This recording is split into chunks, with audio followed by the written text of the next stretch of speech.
Hi guys, have you ever felt that, okay, this my friend is very, very loud and I don't understand why he's always loud, and every single time I tell him that he should take his time, he doesn't?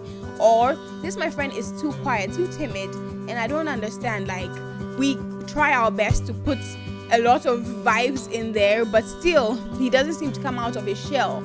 Or this friend just gets too angry all the time, or my partner gets too angry all the time. I don't understand why.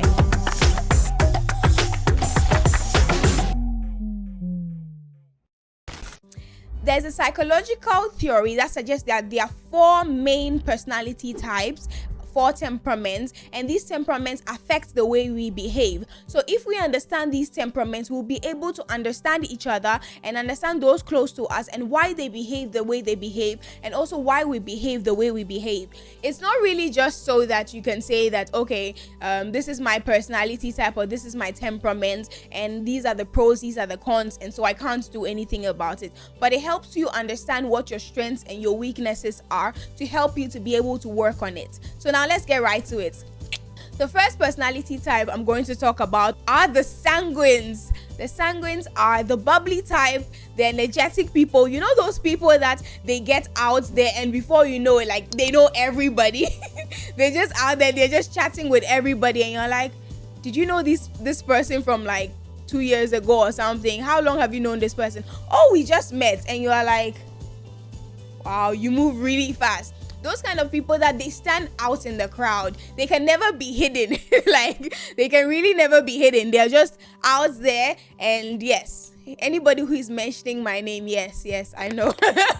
Yes, like me. Some typical traits of a sanguine are they are optimistic, they are energetic, they are sociable, and they are able to like brighten up people's days. So if you see somebody who's like that, the person most likely is a sanguine. But yes, with all the temperaments, they have their weaknesses, and some of the weaknesses of a sanguine are they don't like to be alone. If you put a sanguine in a room alone, you're most likely frustrating the sanguine. Like right now in this corona season, it's very difficult for me especially to be in the room. I'm like, I feed off people.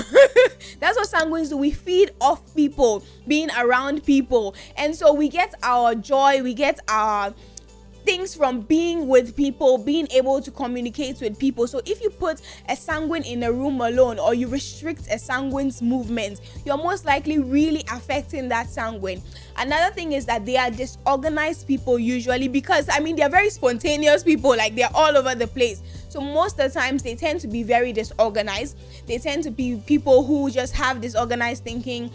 They scatter stuff everywhere, that kind of thing, because they are just that kind of thing. So you get it. So this is for the sanguines. So temperaments number 2, or personality type number 2, are the cholerics. So just like the sanguines are extroverts, which are people who like to be out there and people who enjoy speaking their minds and stuff, the cholerics are also like the sanguines in terms of the fact that the cholerics are outspoken. The cholerics are people who are comfortable being the center of attention.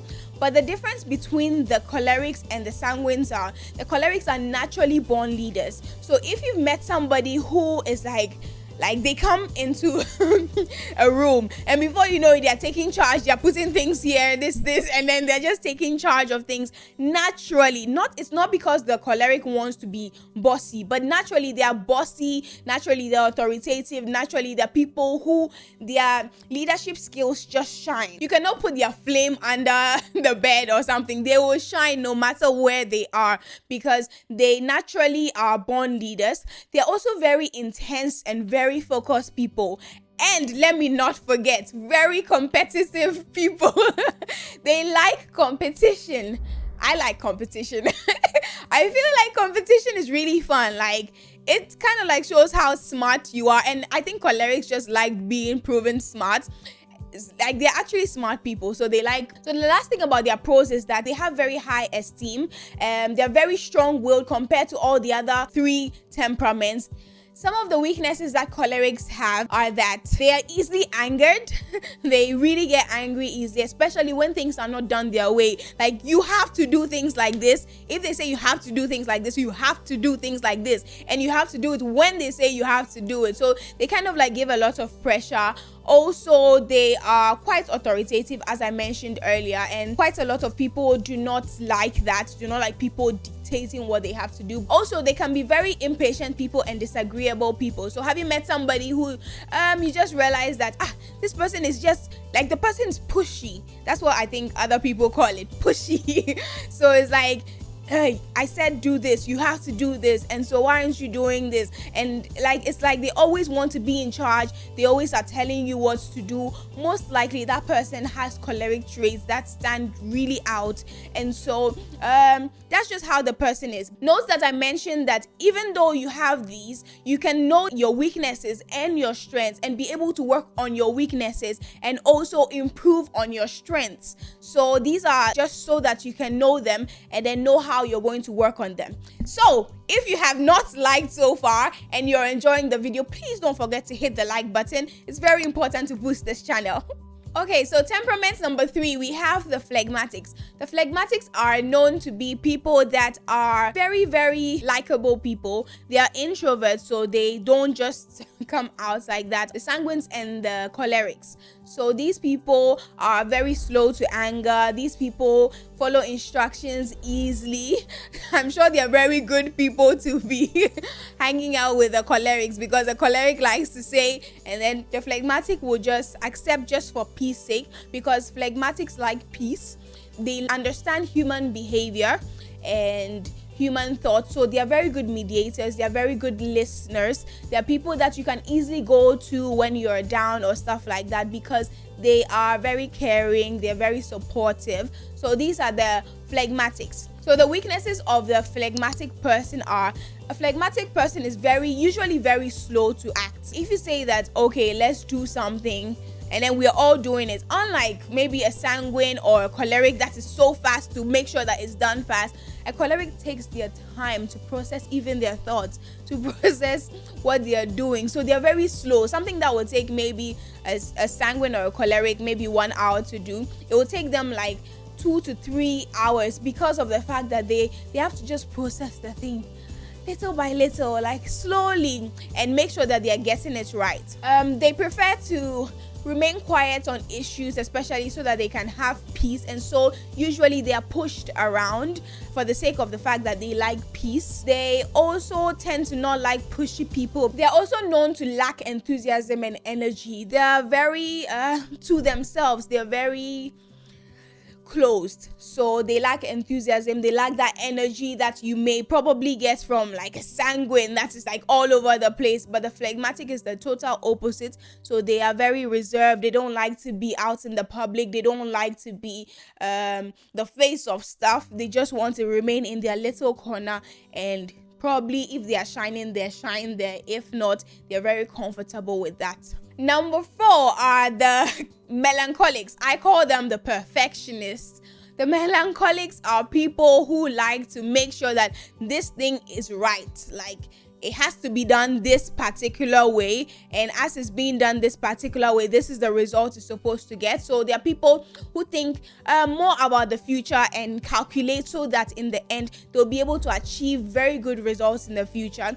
In the end, they tend to give a lot of pressure, because if you are not able to do something in a perfect manner, they get upset with you, that kind of thing. And they're very emotional people. Like melancholics, their hearts are here. Their hearts are on their skin, so like things really affect them.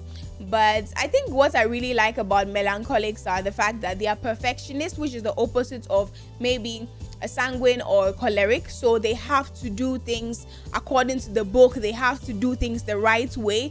As you may just see that, oh, let's do this like this, and no, we have to do it the right way. We have to make sure that in the end the perfect thing is done. If you are putting things down, put it where exactly it was found. Don't go putting it anywhere.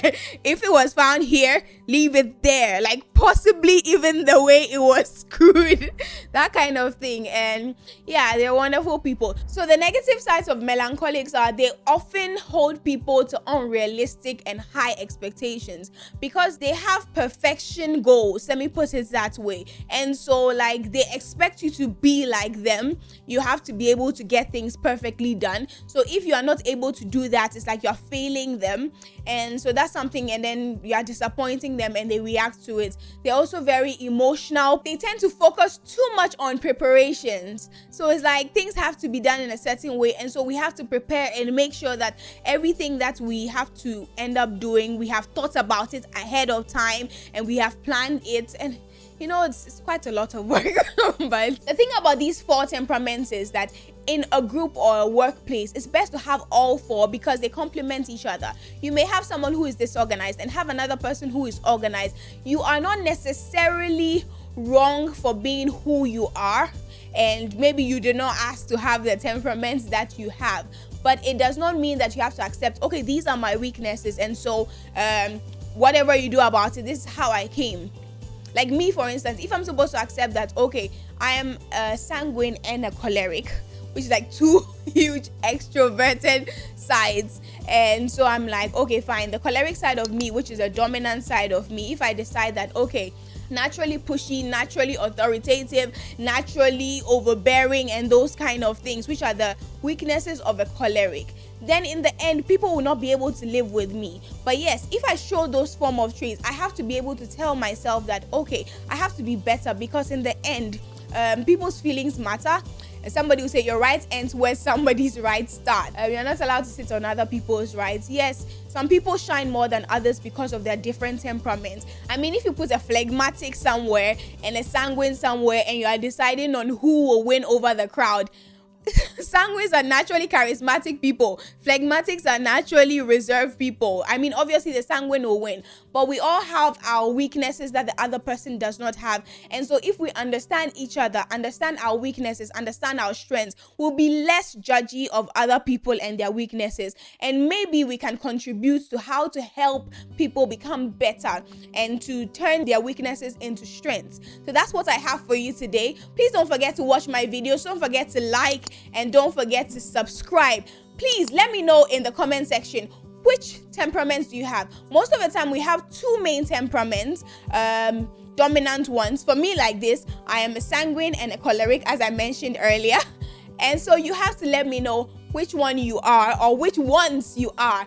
Let me know how exactly you feel like when you are displaying your weaknesses and how people treat you. So till another day, I say bye.